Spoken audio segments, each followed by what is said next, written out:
Semua tempat pasti punya cerita. Apalagi kalau sudah pernah kalian kunjungi, pasti makin banyak yang bisa diceritakan. Bahkan berbagai tempat wisata juga memiliki mitos tertentu, fams. Percaya nggak percaya?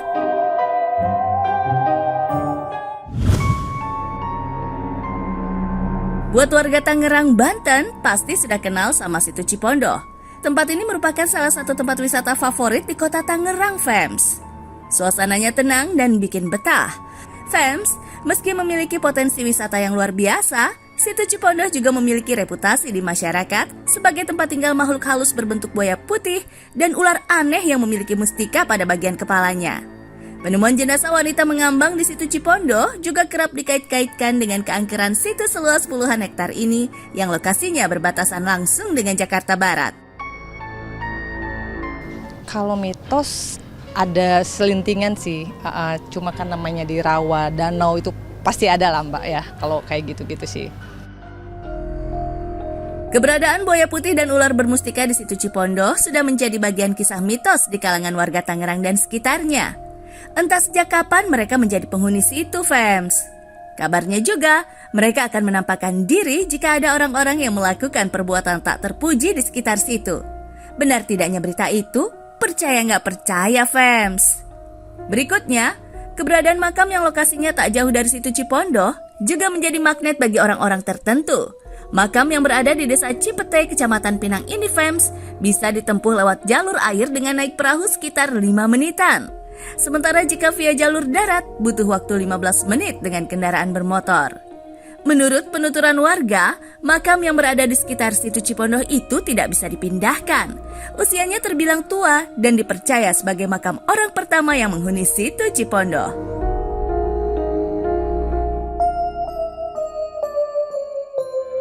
Nah, ini tempat biasa. Ini tempat garong-garong dari mana Pak sampainya kemari. Itu di zaman dulunya kadang kong saya. Garong nyampe kemari aman. Dipanggil kunciran juga. Di sini kalau minta naik pangkat, datang kemari sudah datang kirim hadiah. Hadiahnya apa tuh? Nah, ya orang datang ke kirim hadiah apa? Orang baca Fatihah. Katanya, fams, pada masa awal penemuan makam, ada orang yang sengaja ingin membangun rumah di dekat makam. Anehnya, sebelum rumah berhasil dibangun, pemiliknya jatuh sakit dan meninggal dunia. Rumor pun bermunculan dan banyak yang mengait-kaitkannya dengan kekeramatan makam tersebut. Pernah di suatu waktu, makam akan dipindahkan ke tempat yang lebih baik. Namun entah apa alasannya, selalu saja gagal. Sampai sekarang, tak ada yang tahu siapa sebenarnya sosok yang dimakamkan itu. Percaya nggak percaya? Kapan-kapan kalau didoser itu apa kuat apakah kalau didoser? Iya, ya, coba-coba aja ntar kalau misalnya kalau digusur begitu, kuat nggak didoser? Fams, di balik kisah mitos yang melekat, situ Cipondoh adalah bangunan yang dibuat pemerintah kolonial Belanda sekitar tahun 1930-an. Gunanya untuk menyimpan air saat kemarau dan kebutuhan irigasi persawahan yang terbentang di Tangerang. Situ berkedalaman 4 meter ini mampu menampung air sebanyak 4 juta meter kubik.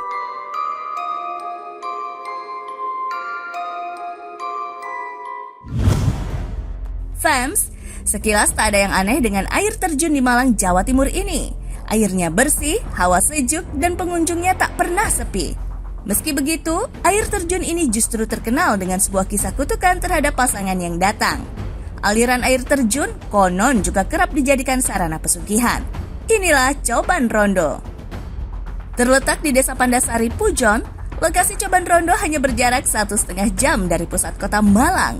Tinggi sekitar 84 meter, Coban Rondo berada di 100 meter di atas permukaan laut, fams. Dilihat dari namanya, dalam bahasa Jawa, kata Coban Rondo berarti air terjun janda. Penyebutan itu berkaitan erat dengan sebuah kisah yang konon pernah terjadi di tempat ini. Di papan petunjuk, kita akan menemukan sebuah tulisan yang menceritakan asal-usul penyebutan Coban Rondo. Fams, kisah dimulai sejak pernikahan Dewi Anjarwati yang berasal dari Gunung Kawi dengan Baron Kusumo dari Gunung Anjasmoro. Saat pernikahan berusia 36 hari, Dewi Anjarwati mengajak suaminya berkunjung ke Gunung Anjasmoro. Niat itu ditentang oleh orang tua Dewi Anjarwati. Sebab dalam adat Jawa, pasangan yang baru menikah dilarang bepergian sebelum 40 hari. Jika melanggar, konon akan ada petaka menyertai.